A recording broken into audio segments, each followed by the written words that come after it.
Okay. Okay, I am here today with A.M. Jaxon for the virtual book launch of Saoirse's story, which is really exciting. How are you feeling? Yeah, so a little excited, a little scared, but I guess mostly relieved that I can share Saoirse finally. She's been on a journey. She has been on a journey. How long has it been from start to finish? You started to write to now? Yeah, so probably started writing some of the shorter stories probably in 2019. And then I finished her at the end of 2020, and she's been ready since start of 21, but just trying to find publishers, and that's a thank you. It's been a match made in heaven, you and I.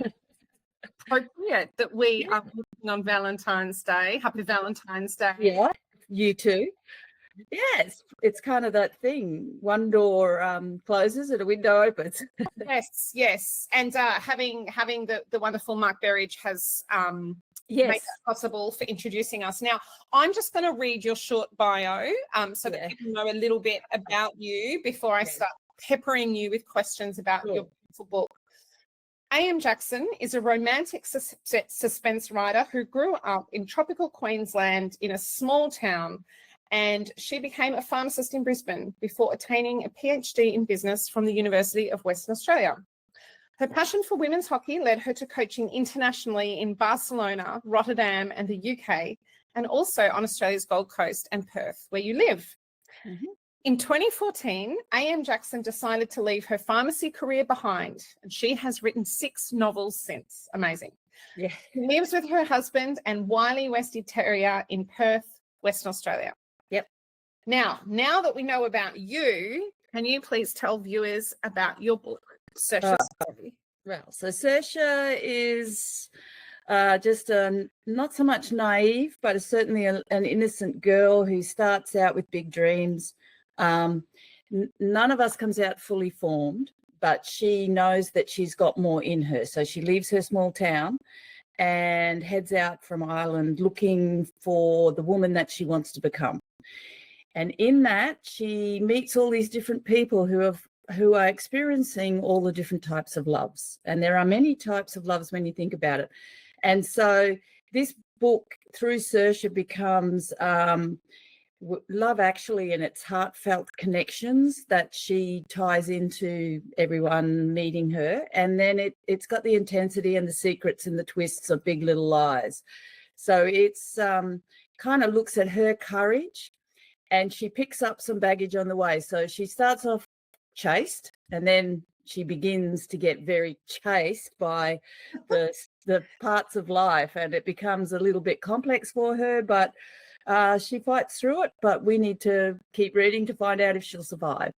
Is she drawn from anyone that you know? I think a lot of my characters are sort of like merging of people and things. I do look at it and go, oh, I kind of left a small town and wanted to go to bigger things. But yeah, she's obviously got a different bent. She's not me. She's not some of my friends. You know, she's just a blending of, I think, a lot of what women feel, especially young girls in small towns, and they want to bust out. Yeah, you betcha. Now, without giving anything away, how steamy and how scary is this book?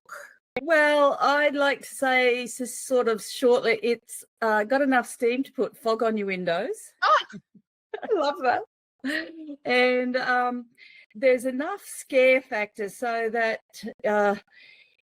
you worry about the character and you'll become invested in the character, so you'll turn the pages to find out what happens, and it hopefully becomes one of those books where, you know, you burn the dinner while you're trying to keep reading it, and hopefully, you know, what's going to happen, or you might keep turning and the next morning you have a book hangover, and I think we've all had book hangovers. So it's got enough in it to keep you going with enough twists that I'm hoping people want to keep reading it. Yeah, no, it's a fantastic book. What do you most enjoy about writing romantic suspense? I guess the classic answer is you can escape. but it's for me, it's more about showing women, and not just hearts and flowers and romance, but also that there's a strength. We all have our frailties and we all have our foibles, and it's that challenge that we face, which, look, at the end of the day, is completely different to men, because, you know, they kind of still own the world, even though we're trying to chip away at it. So I like to just try and show that there's more to women. We're not one-dimensional and soft, you know. We're not we're more than the sum of our parts, and there's a strength and a richness to us, where, yes, everyone has a weak moment, but I like the fact that I can put in twists. I might be a bit maniacal in that, you know, I put people through this, but then it all comes out in the end. So we'll see how we go. I do love that part, is the challenge of getting all the twists to come out and make something rather than just very sort of one-dimensional and simple. And that's what the suspense lends it, those layers. Yeah, that excites me, and I hope it excites the reader. Can you tell us about your plot mural, which I have shared a photo on our social media because I think it's extraordinary? That I have to give credit to my eldest daughter. I don't think she even realises, but when she was doing her ATAR exams, which is the equivalent to your VCE, she put her history all out on a big mirror, and I walked in and had nearly a heart attack, because I thought, oh my God, how are we going to get that off?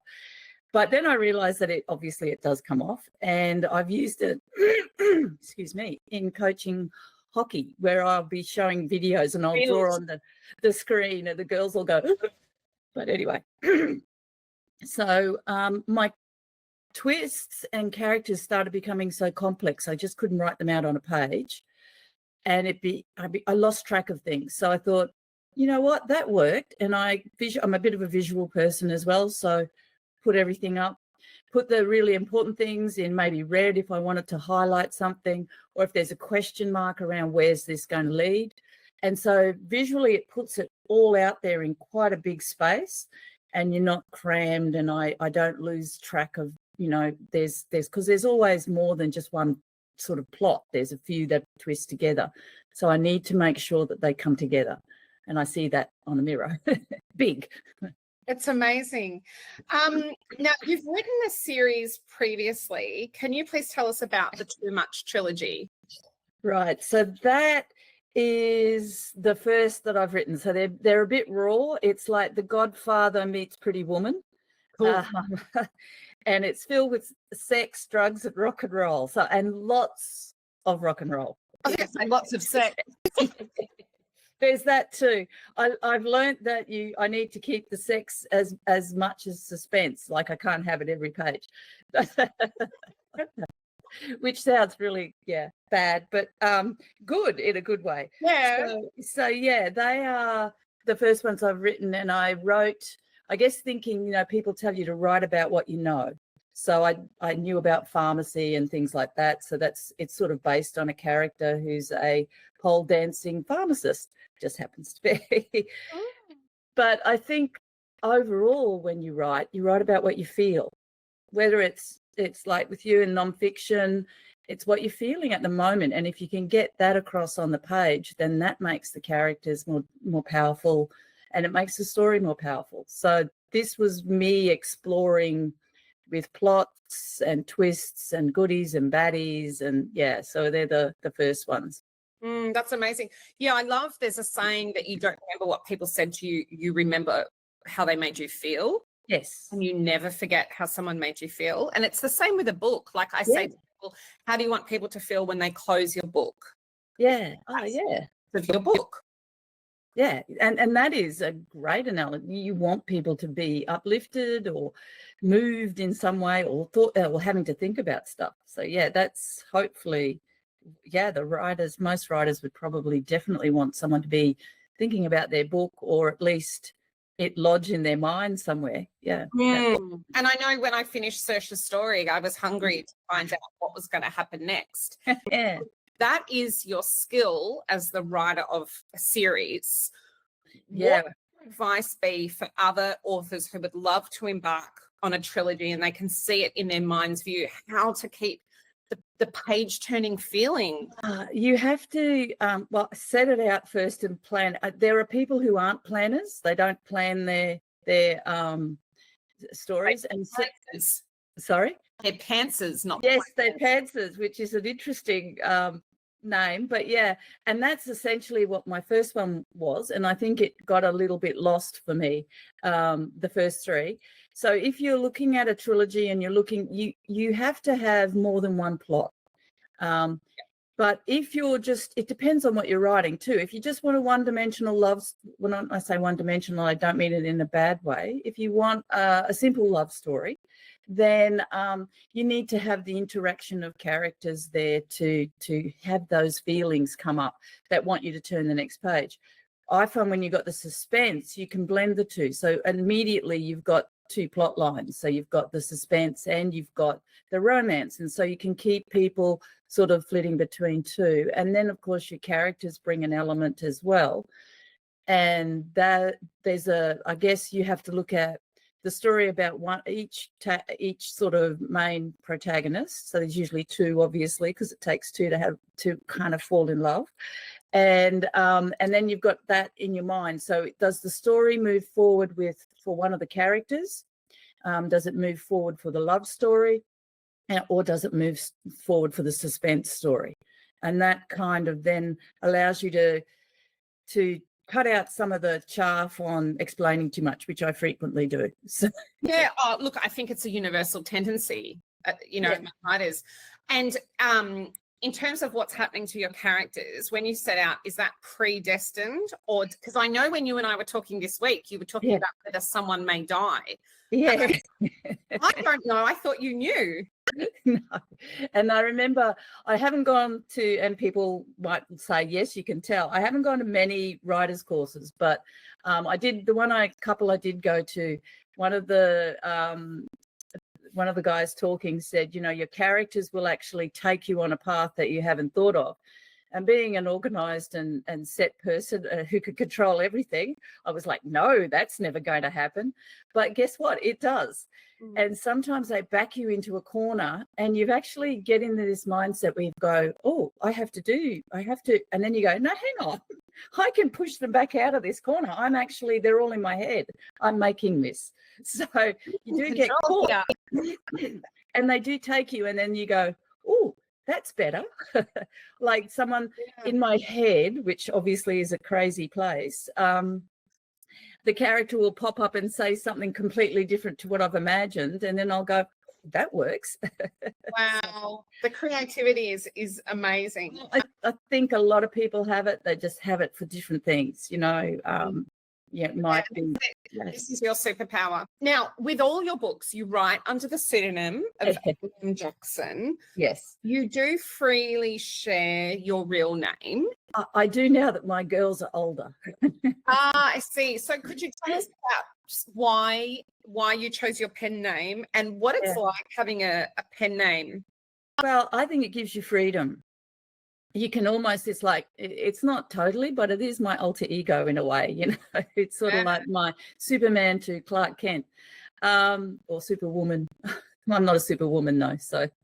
I know what you mean though. You can step into that person. Yeah, and when, like I said to you, when I first heard you read my book out, it sort of freaked me out a bit because it's always been in my head, or the hockey girls have read them and I haven't been there. So it's just something that's some other part of me. It's not me sort of thing. So when I heard it, I was like, whoa.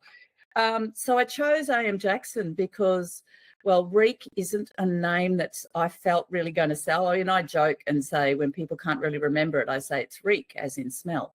And so I didn't feel that would do well on a book cover. And Jaxon I liked because I liked the X, and I was like, if I'm going to write sort of a bit of steamy and a bit of spicy, then maybe that's kind of got a harder edge to it. So yeah, that's sort of why I chose it. When I first started writing, my girls were in high school, and I thought, well, if on the rare thing that this becomes a big thing, then they probably don't need their mum's name splashed everywhere. So, and Perth's a small place, so. Yeah, it surely is. And you're about to be featured in the Subiaco Post. Yes. Totally. So, How do your daughters feel now? it's interesting. It goes from total ambivalence and like, oh, what's that mad woman doing again? To, oh wow, that's really great, Mum. Surprise. Yeah. So yeah, they're I think quietly supportive. They're a bit sure of what to do with it just at the moment. Yeah. So, well, they need specific tasks for your book launch. Yeah. They'll be doing things. Yeah. Now, in Saoirse's story, you depict domestic violence. Yeah. And with a great degree of, I would say, realism. Were those scenes challenging to write? Very much so. It's a balance. And I was very cognizant of the fact that I didn't want it sensationalized simply to be part of the plot or make a character be in pain. I wanted it as part of, I guess, nothing sensational, but in a way to make it more, or to bring it out, and people won't talk about it, and we need to talk about it more. And that's not to normalize it, but that's to say, hey, this is happening way too much. Yeah. And in a way to help. It's not so much educate, but awareness is a big thing. And as soon as you have awareness of something, then people start picking it up in the ways people act. You know, even in a like a supermarket or something, you may see something. And I think it's too easy to say, well, she's done, why is she going back? You know, women always say, I can't leave him. Well, it's a choice. And I think most women don't have a choice. They have to go back monetarily wise. You know, they've got children, and it's better for them to be in that house where the woman's, you know, it's not, when I say better, I mean, the security is there. There's money. Yeah. They're not going to end up on the streets. So the woman herself becomes the buffer between, and sometimes then it spills over onto the kids. And so it's hard to get help. And that's going two ways. I know, like lower income families and not so well off, really it affects. But it's also up there with in women who have got money all around them and are still being held. And it's just that we need to become stronger and have our own money and our own lives. And, you know, men then become a part of that, not the whole world of that. And so it's not easy. And the fear factor too. I know with my girls, we will be, well, especially me, we will be more cautious of things because we're women, and like, you know, don't go jogging at night, or stay away from a couple of guys over there, they look a bit dodgy. Whereas men just go, I'm going, I walk, I don't have any of that. And I think that is something we need to raise awareness about. Yeah. And what I love is that I think that your book is accessible to depict domestic violence and these important issues in a way often people will just turn off, because it's often sort of the really factual, it's a brochure from the government or something, whereas your book is entertaining, but it's also got some really troubling aspects that as a society we need to explore. Yeah. And when it's entertaining, it's not as, you know, hey, look at this. It's more, you have to keep reading because you think, wow. And hopefully, and that's the challenge, is to make you feel for what that woman's going through, so that you then say, wow, are other women feeling this? Or when I saw that, should have I done something? And I think we've all seen something and we've all gone, oh, that doesn't, but you don't know whether you should step in. And I think sometimes you just have to ask. And if you get rebuffed, then you get rebuffed. But sometimes women are just looking for someone else to notice as well. Yeah. Or I think they get submerged, and, you know, normal suddenly becomes normal when other people look at it and go, hey, that isn't normal. That's not what normally happens in other homes. And so, you know, that's what you have to do. Yeah. And hope, just ask. It's that classic, are you okay? Yeah. You've got some also wonderfully strong women who take, I think, the heroine role in this, which is I also loved about that. That was important to me to show there's different ways, not only women, but, just in how we paint our protagonists and how we look at our strength in society. It's in different ways. Strength isn't just going out there and being loud and aggressive. There's a quiet strength in a lot of women. And to me, that's the one that's more golden and has more depth, because you just go through stuff. And just because, someone is nice doesn't necessarily mean that they're or they're kind. It doesn't mean that they're weak. And I think there are a lot of women out there that have a quiet strength, which I admire. That's, and if I can bring that to the page, then that's the challenge, and I love to try and do. So I hope I succeed. I think you have succeeded. And you are also multi-skilled. This has amazed me from, I'm a former hockey player. Yeah. Even got close to the levels that you are at, and you have coached masters level hockey teams. Yes. Might be a weird question, but are there any coaching and writing skills that are transferable? And you have actually told us that the plot mirror was partly involved with hockey. So there's one. Yeah. Or just the idea of getting all the design out there, because people, when you're coaching, they can be a lot of people are more visual, some are kinesthetic, they need to see the action, whatever you're trying to do. And if you put it up on a board, a lot of people get it a little bit more than me just talking at them. So with the way I think, the plot mirror was that. I think when you say masters, a lot of people will think old, but they're not. They're a group mainly women. I have coached men, which are interesting as well. But so the girls, when I say girls, they're in their 30s, and most of them are mums or late 30s. Some have been in their 50s, and they're just brilliant. It just, to me, the overlapping is seeing all the different personalities work. Coaching them, you see all the different personalities work under pressure. I find it's good to get a look at myself, and it's a way of internalizing, okay, how am I responding to pressure? How am I responding to someone being unkind or derogatory or abusing me?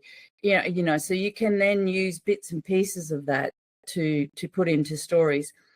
But I think they keep me young and they keep me laughing. And so I kind of love that. And the other main thing is the problem solving. So if you and it's something that I had to practice. You don't come, again, fully formed as a coach. You need to develop being able to see something happen on the pitch, on the field, and go, okay, what's going on there? How do I solve that? And so it's a bit like, okay, what's going on with this plot? Is it simple enough? Because it's getting a bit complicated. Is it too complicated? Pull it back. And so you don't get to the end of the book now and go, oh, I've got to change that, and that's a waste. But I'm more thinking in the mind of, okay, if I was reading this, do I understand that? So it's like, if I'm out there playing, how do I get around this? How can I ask them to do more or to get better or to change? And so that's how they overlap, I guess, in a way. It's also a high degree of emotional intelligence, because you have to move people. You have to get them to do what you are telling them to do. And with the plot, you have to take the reader with you so that they're invested. Yes, and some of my motivational speeches before games and that have been apparently really uplifting. Some of them have been totally confusing and a little bit full of a few expletives, which my physio came back and reminded me, how were the girls expected or ladies expected to do that? And then I realised, because I hadn't really fully realised what I'd said. And then I went, well, yeah, that's going to be a bit hard. But you speak with passion. And you have to play more with passion than emotion. And so you have to trigger those things as well. And also if you see it, because not all players, some of them come off and they just want to rant at you as coach, and you've got to go step back, like they are having a moment. And I've had a couple of players do that who are good. A coach is interesting. You can't be their best friend. No, you have to be there for them. You're a counsellor or you're a parent or a police officer at points, but you also have to be support. And so You have to step back from internally what's happening with you and go, okay, just let them vent.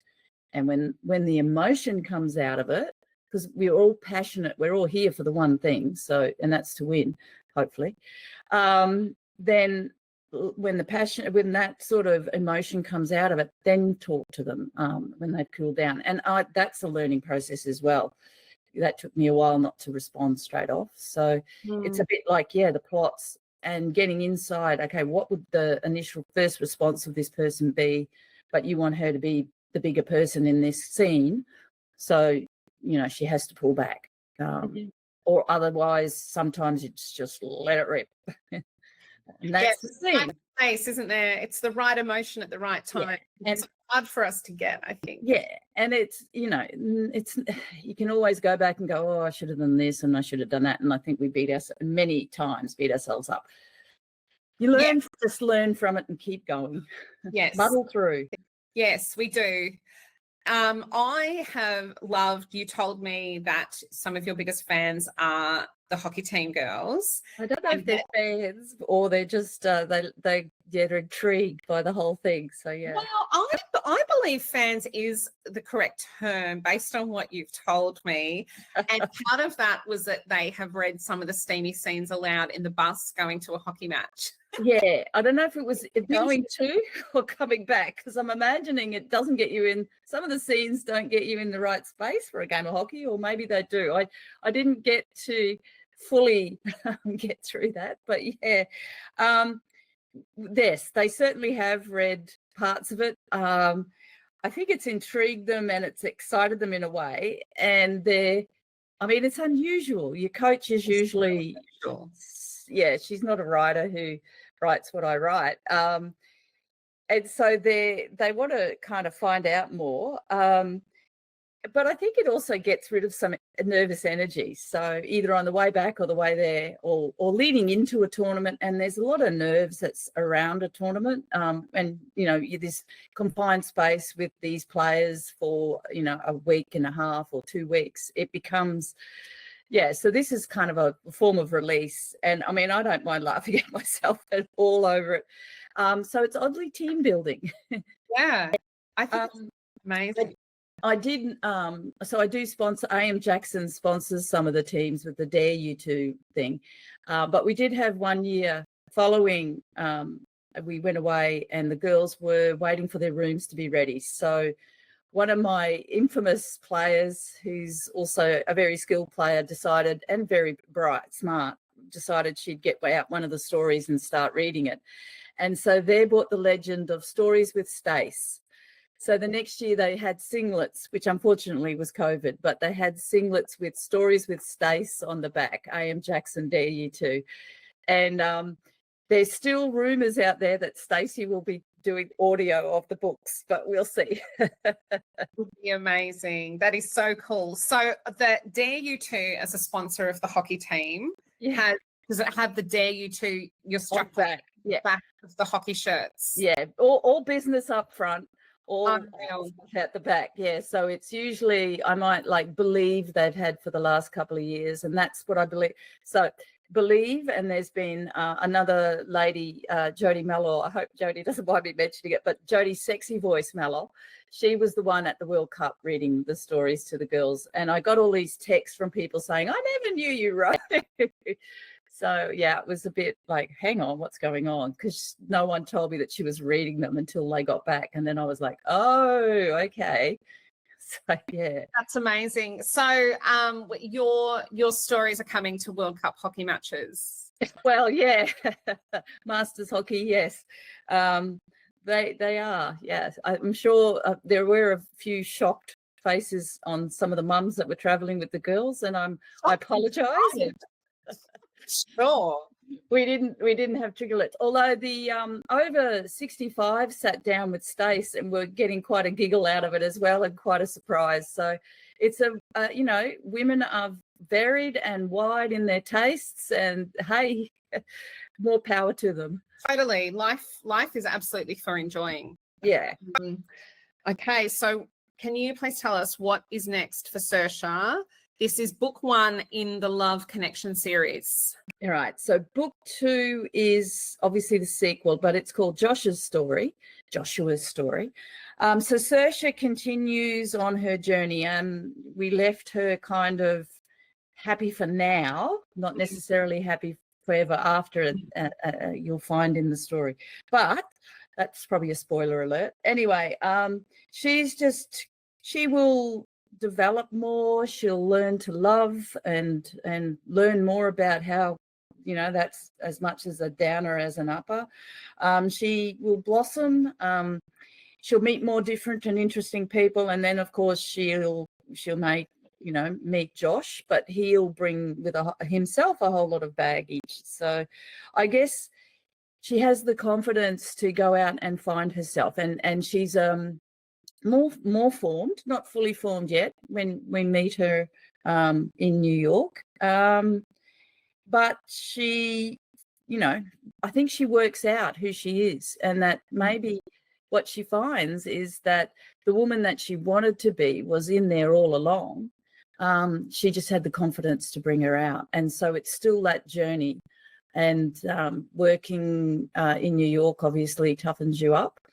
And she's got a great boss, but more interesting characters. And Josh obviously introduces a whole lot of interesting characters as well. So there's a whole lot of more people to meet. Yeah. And then from those 2 books, if this does get any a following week, I've got the stories of those characters could all become novellas or novels in their own right, because I've written their backstory so that I can kind of summarize it to put it in this book. Yeah. So there are some, again, that have really blown my mind, and I would like to just bring their story out. So anyway, we'll see. Amazing. And what is next for A.M. Jaxon? And by that I mean you have your publicist Nicole Webb, who is onto it. What have you got shaping up for the next few weeks? Your in-person launch. Yes. I'd already done a sort of a pre-launch and lots of champagne and bubbles. I will be going around, so more than just these weeks, but going around, hopefully being able to meet up with some of the hockey girls in the country, so rural WA, and doing some laughs with them, and hopefully, just having a bit of fun, more laughs, especially more ideas about things, and talking to as many people as possible about Saoirse. Yeah, wonderful. She will be the first name you utter when you wake, and the last name when you go to sleep. Yeah. Oh gosh, yeah, I guess so. Although, I'm writing another trilogy at the moment, so there's a few other things that pop in my head. So, yeah. Wow. I just, you have written, I mean, it's incredible to me that, you've previously written a trilogy and this trilogy, and there will be novellas and stuff. It's a fertile mind that you've Yeah, it's, as some people would say, it's a crazy, psychotic mind. But yeah, look, I enjoy being able to stretch some of that and having a bit of a laugh over it. Like, I'll say something to my husband and he'll just roll his eyes and go, oh my God, where did that come from? But then it gets me thinking, oh, maybe this could be. And, I have a whole book here of ideas. And I can carry to your writing room to go and start. Yeah, and there is a whole book. So Angelica, you get to meet in Joshua's story. She's already a whole book sitting there with a plot plan, chapter plan. I just haven't been able to get back to her. All in good time. All in good time. There are so many fun times lying ahead. You've done the hard yards, and it hasn't been an easy journey to publication. You have a dream to work with, so thank you. Well, no, thank you. The saviour of my soul, in a way. So that's good. It's really exciting. I just can't wait to see all the things that start to happen from now. So, yes. Lots of good things, we hope. Oh, look, it'll be great. Thank you. And I mean, it would be a crazy ride, but Yay. Okay, congratulations on the publication of Thank you very much, Jess. Thanks.